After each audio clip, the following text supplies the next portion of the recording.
penjuru dia kan 4 segi kan. So kat bahagian penjuru ni, you guys memang kena 4 secara kecil. Okay.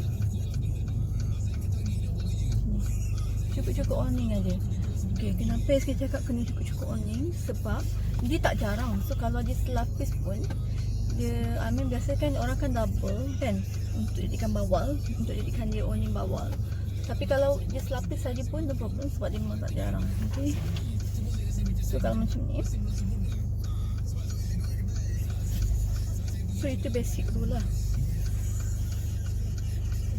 Which yang mana akhirnya you guys punya apa ni, tudung, okay, akan tetap boleh tutup dada. Okay, boleh tu cukup kan.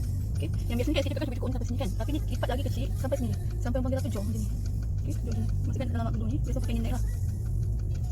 Sini. So, lipat sini, lipat je.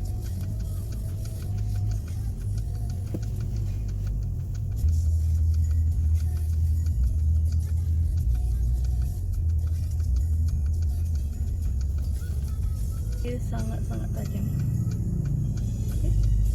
Sebab bila dia tak tajam, you guys punya fabric tudung memang akan tertarik.